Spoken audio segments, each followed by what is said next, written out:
Men's loneliness now is at an all-time high in history. I think 1 in 4 men 16 to 34 report frequent loneliness. Most men probably watching this are lonely, you just haven't had the ability to say it out loud just yet. And I think this is kind of the issue with the modern day society. We've got so much easy, convenient ways to numb and distract ourselves from these feelings of loneliness and disconnection. We can just log onto our phones and get on Pornhub. We can distract ourselves and scroll. We can go and drink, take drugs. We can order food. Like the convenience to distract and numb ourselves now has never been higher. So whilst the feeling of loneliness and disconnection is increasing, also the ability and the connection to, or at least the reliability on our devices is becoming stronger. We're becoming more dependent on the phones and the devices. We're becoming more dependent on convenience, i.e. ordering fast food, more dependent on porn and phones, more dependent on porn. And we're now seeing a rise in AI girlfriends. Now, I'm not going to spend too much time on this topic because it is a vast topic. You can go in I can go at this, but it blows my mind. But I also get it at the same time. I think there's a company that's got over 30 million users now, 30 million users, male users, which is 99% of male, of using AI girlfriends. And some of these men are actually getting intimate relationships with these, leaving the partners and current girlfriends and wives to marry these AI girlfriends, which to me feels absolutely insane, but also makes a lot of sense. Because if you're feeling a sense of underlying loneliness and disconnection, feeling misunderstood, feeling separated, the AI girlfriend fills that gap. She gives you the emotional support. She tells you what you want to hear. She makes you feel like you're wanted psychologically. But it's an illusory thing. It's tricking your brain into believing that this thing is real when it's not. She's basically just programmed and curated to tell you what you want to hear. To be honest, I think a lot of women are as well, to be honest. So you can kind of tie it into that. I think most women like to tell you what you want to hear as well. The ones that I've met, but they're not all the same. This is the thing. But you're writing off genuine, deep, intimate relationships that you can have. Deep, human, intimate relationships. Because we've not felt that and we've not got that close in our lives. We don't have that in our circle. It's so easy to reach for these things. And this is the crisis, because these things are so easy and accessible and convenient now. It's sending us down a really, really dark path. And I'm seeing men just even close in my circle start falling in these paths. And even myself, for example, like just with porn and addiction to drugs and drinking and eating, all these things, I've fell down, I've walked down these paths myself, so I understand it deeply. And I've got a relationship to these things myself. I mean, now I don't. I abstain from these things. I mean, listen, on the occasion maybe, but it's a very, very rarity now, because I have a deeper level of awareness of these, of the destruction that these cause if over and indulged in. And this is a big issue right now, and this is why I'm on here to address it. And I'm on here to try and give you a different frame of reference, and hopefully help for you if you're listening to this and you can relate. Come up with some form of solutions. And this is from me analysing my own life, because throughout my own life I've felt lonely for so long, felt disconnected, felt like even when I've had friends, still feeling that sense of loneliness. In fact, I used to feel lonelier in crowded rooms than I did when I was alone. And I can still feel like that sometimes. And that isn't because, and it's because your nervous system doesn't feel safe with the people you are around. If your nervous system doesn't feel safe to relax, if it doesn't feel safe to get in a calm state and genuinely be yourself, then you are going to feel more disconnected than you would when you're alone, because you can be yourself when you're on your own. But if you're in a crowded room with people and you have to kind of put on a mask, or you feel like you do and you don't feel completely safe, that's going to make you feel even more lonely and disconnected. And analysing my own psychological patterns, I used to be the party boy. I used to be a wild animal. I used to be going out all the time, every weekend, everything from the age of 14. I was going festivals. I was on it from early, because I always felt that subtle sense of disconnection and loneliness throughout growing up in school. Even through school, I never really felt like I fit in. I was never an introverted kid. I was very much extroverted and outgoing. I was expressive. I had a lot of friends, but reflecting on it now, I never really felt like I belonged anywhere. I felt like I had a lot of friends and connections, but never really belonged to a group, and I never really did. I was that friend that bounced around from friend to friend, from group to group. I had loads of different friends from different social groups and different circles, and I still have connections like that now. I've always been like that. I've always been kind of like a lone ranger. It's had a lot of benefits, but it also just kind of fed into that lack of, or that loneliness, that feeling of that lack of belonging. So me finding the drink, drugs, and party life from a very early age, that gave me that. That filled that gap. I had a sense of belonging. I can craft an identity now out of this, and that's exactly what I did. I went all in on the party lifestyle. I was the guy. I was known for that. Like I was known for the benders. Like I could out party anyone. I could out drink anyone. I'd stay out for longer than everyone else. I was the life of the party. I'd be there. I'd be in the same house for 3 days straight, and I'd be still keeping everyone going. I didn't want to go. I wanted to be the guy who stayed there till the end, and I didn't want to go home. I didn't want to leave because when I left that, I'd have to go back to my reality, and my reality was that I'm unhappy, I'm lonely, I feel disconnected. I don't feel like I belong. So every time I went out, it gave me that. It gave me a false sense of belonging. It gave me a false sense of identity and purpose because I was able to craft an identity through that. And it did genuinely give me that. And when I reflect back on them days now, I do reflect back in fondness. I don't regret any of it. I had some really, really amazing times. I met some good people. I had some wicked experiences. Like I could tell you stories on here for months. You know, when I get the grandkids on the knee, I've got some tales to tell. Let me tell you. So I'm deeply grateful for that. Unfortunately, I've some my like despite the mass drug abuse that I did throughout these years, I'm fit, I'm healthy, I'm strong, and I've not had any long term negative effects. So thank you God for that. I've been able to have them experiences. I learned a lot of vital lessons through that. I learned a lot about myself. So I'm grateful, but I would be lying if I said it has still left a gap in my life because that was such a big part of my life and it did give me that temporary sense of belonging. Living more of a solitary lifestyle now, I still crave that on the occasion, and I do still fall back into the party lifestyle. I don't like fully fall back into the cycle, but I'll get pulled to to go out again, or I'll go to the clubs and have a rave and have a party, and I've battled with myself with it for so long, and I'll beat myself up, and I try to pull myself away and cut myself off from it completely. I've done months and months sober, completely teetotal. I've gone through all the process of detoxing and cutting myself off and narrowing down my circle and cutting all the friends out my circle that I used to party with. I went through all that process, which was very good, but it still left me at that sense of loneliness and lack of belonging. I've done all this because I've seen the destruction it was causing in my life, so I needed to do that to develop in my own life and grow as an individual, but then it still left a gap. There was still a void to be filled. And when you feel that sense of loneliness and you want belonging, if you've ever have felt belonging before, your nervous system is going to activate, regardless whether the pattern's destructive or not. It wants familiarity. So when you feel like you're lonely, think of it like this. We are pack animals. Humans are designed to be in packs. We are designed to be around people in tribes. That's how we feel safe. That's how we feel grounded through core regulation from our peers and from the people that we're around. So if you're living a solitary lifestyle, you're on your own all the time, you're going to feel unsafe. So when you feel unsafe and your nervous system gets activated from being lonely and feeling that sense of lack of belongingness, guess what's going to happen? Your nervous system's going to trigger that old response. So I kept repeating the same cycle, going back to why am I here again? Why am I in the parties again? Why am I going out drinking again? Why do I keep doing this? I'm over this. I'm past this. But I realised after analysing my patterns, it was nothing to do with the drinking. It was what that was providing me and what I was lacking within my own life. I was lacking the sense of belonging. I was lacking the social group. I was lacking the connection, the deeper connection, the relatability. So every time I felt that feeling, my nervous system activated and I had a strong urge to go out because that's where I found that. That's the only place I had found that. Even though it was fabricated and it wasn't real, but I still had that feeling.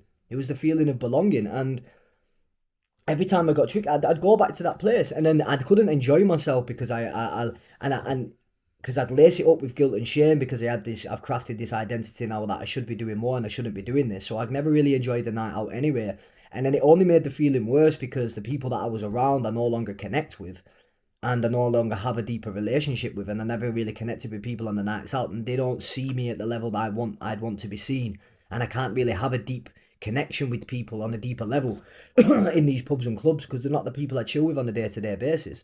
I'm looking for depth. I always have been, and I realise that now when I'm older. I've never want surface level. It doesn't fit with me.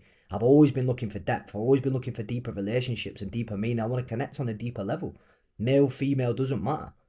It's still the same. And I've always felt like that. And when I've not been given that, this is why I've turned to these outlets. So I'd go there and it'd make me feel worse because I'd done that. I've destroyed my body and my health, and then I've gone back to that. I'd feel even worse because it's not giving me what I wanted. It's not giving me what I needed. I'm going back to the place to try and fill the void that I'm feeling, and it's making me feel worse now. So I'm like, well, what do you do? So right now we have been programmed as men to be disconnected. We've been pushed into isolation and disconnection for this reason, because it makes us weak. Like, you think drugs and drinking and all these destructive habits are the bad. I tell you what's worse for you: loneliness. This will kill a man way faster than the drugs ever will. I can promise you now. And the reason why you're taking these drugs anyway in the first place, or you're doing the porn and wanking and eating the food, is that lack of connection. If you sat in a room with 10 men, 10 men who you have a good connection with, who you're strong with, in your close proximity, and this is another thing. Oh, that's gay. Like, you can't get too close. Like, this gay. And we've been painted this picture because they don't want us close to our brothers. They don't want us close to each other as men. And I don't mean, no, it's not gay. Like, I can have skin-on-skin contact with a man, and that is the most masculine thing ever. It doesn't mean I'm bent or I'm gay, and we've been programmed to believe if you get too close to a man, everyone starts calling you gay, so we don't want to get too close to our brothers because we don't want to be labelled as that, because if we get labelled as gay, that might mean, means we get abolished from the pack. We get kicked out of the pack, so that once again means safety, threat, or death. If we got kicked out of the tribe or the pack when we was hunting to survive, that meant death. So we want to belong in the pack because pack means safety, pack means survival. Can you see the pattern? Your nervous system's ancient, it's hardwired for ancient times. So if we get kicked out of the tribe, that means death to us. So we want to belong, we want to be part of that tribe. So if we get too close and people call us gay, they might kick us out. We can't get too close, but we want to get close. We want to get too close, but we can't get too... Can you see the fucking insanity behind this? Like... The bet, honestly, if you were to be in a band of it's 10 men, all your problems just disappear. Even just get one of with your close mates. Just sit around them. You don't even need to offload. You don't need to project yourself. You don't need to do either one when you feel comfortable and you can trust that person. Brilliant. Speak about it. But you don't need to. All all this talking and men need to talk. Nah, you just need to be in each other's company more. Do things together. Go hiking. Go and do some sparring. Go and do some grappling. Go and do some running. Go and do some training together. Do what men are meant to do. Go and fuck about and have a look at some birds. Do what men are meant to do. Go and eat a steak. Cook on the fire. This is what it's about, and we're not doing any of this. We're speaking to each other on our phones. Yeah, we might see our friends on the occasion, but not enough. We need to be around people more, and this is the solution to the answer. We're not around our brothers enough. We need to connect more. We need to be around each other more. We need to get closer to each other. And you'll be surprised, as soon as you get around and get closer to your people, these bad habits, these tendencies, these vices, they will start to diminish, they will start to drop off. We blame these things, these psychological patterns in all this trauma for all these vices and these bad habits for trauma and our past. It's nothing to do with the past. I mean, yeah, there might be some psychological trauma or something in your past that might trigger the way you're feeling in this present moment, but you're doing it because of the way you feel now. It's got fuck all to do with your past. You're acting out them bad habits to mask the way you feel in this moment. So why do you feel the way you do in this moment? Would you feel the way you do in this moment if you were surrounded by 10 of your best friends? If you even had 10 friends, I don't. This is the thing. But if you did, and you would you feel that way? You wouldn't even be thinking about your problems. It pulls you back into presence. Being around the ground, a rooted geezer pulls you back into presence. And we need to find more rooted geezers. If you've got men in your circle that are destructive and they're pulling you down the wrong path, it's understandable to cut them off. And through cutting them off is going to lead to a sense of isolation, a stage of isolation. But it's your job now to put yourself in new environments and make a solid effort to start making connections. You say, oh, well, it's hard to meet new friends. It's hard. It is, you're right. It's either that or die. Because the loneliness is eventually going to kill you. Look at how many men are killing and taking their lives right now. So if you continue to live it, it's only going to send you down a darker path. You're only going to go deeper into your bad habits, deeper into your destructive tendencies, deeper into isolation, deeper into disconnection. You might end up with an AI girlfriend in an intimate relationship with her because you're that lonely. Is that really what you want? Because I know I don't want that for myself, and I don't not want that for you either, brother. And I genuinely, because the reason why I feel so deeply passionate about this is because I'm seeing it, I feel it myself, I've experienced it myself, I'm living it myself, I'm trying to work with this myself, and I'm still going out to the clubs every now and again to try and look for something that I cannot find. I'm trying to search for something in the clubs that I know isn't there, but I still go back there. But I know now that it's a deeper pattern. It's a deeper rooted emotion and feeling. And it's that pack. We need to be part of a tribe, man. We're meant to be hunting together. We're meant to be on the fucking plains with our spears, running down buffalo together, ready to die. That's how we are hardwired for conquest. Not to be sat in our rooms, masturbating. Think about it. Like, we need to be around each other a lot more. We need to start sitting with each other, planning. No, just putting our heads together. Let's do something together, brother. Let's come together. Let's actually, what can we do? We've got resource, we've got skills. Yeah, we've got drive, we're strong, we're fit, we're able, we're young. What can we do?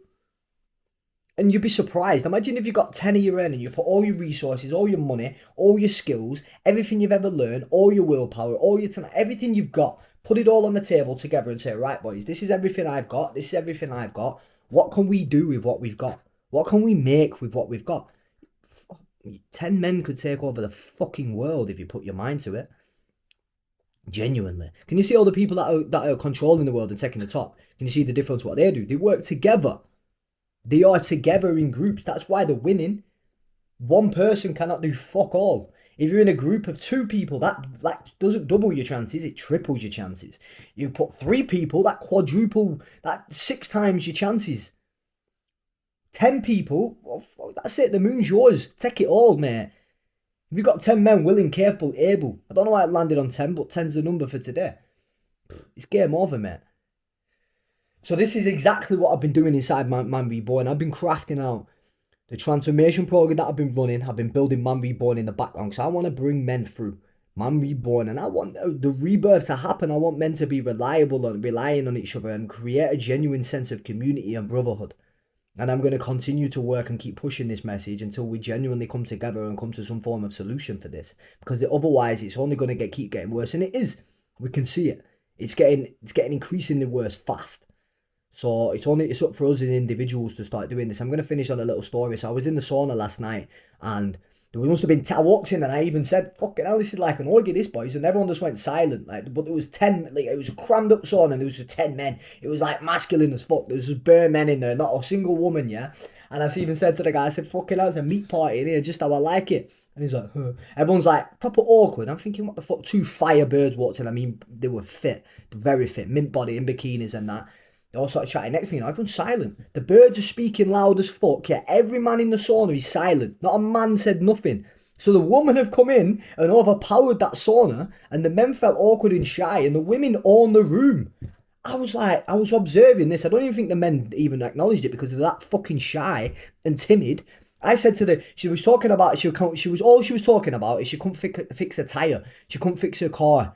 She didn't have a clue about a car. She had a pop. She was talking like she didn't have a fucking Scooby-Doo. She's got a pop tyre. Basically, there's 10 men in the room, and she's talking about how she's struggling with a tyre. Not one of them said fuck all. I said to him before, just how I leave, and I said, yeah, love, my mate next to me is a mechanic. You should have seen his face. Like this, like sheepish, like scared, like proper. I'm like, wow, this is the men. Like, no offense to the guy, like I love you all, but like fucking, where the men gone, man? Like, the women are coming in and owning the rooms. The women are owning the spaces. And something needs to change. And that just put it into perspective for me. And that kind of triggered this video as well. Coming up 20 minutes now. But yeah, I hope if you've made it this far, link in bio, Man Reborn. We're doing it together, my brother. I'll see you on the other side. Peace, everyone.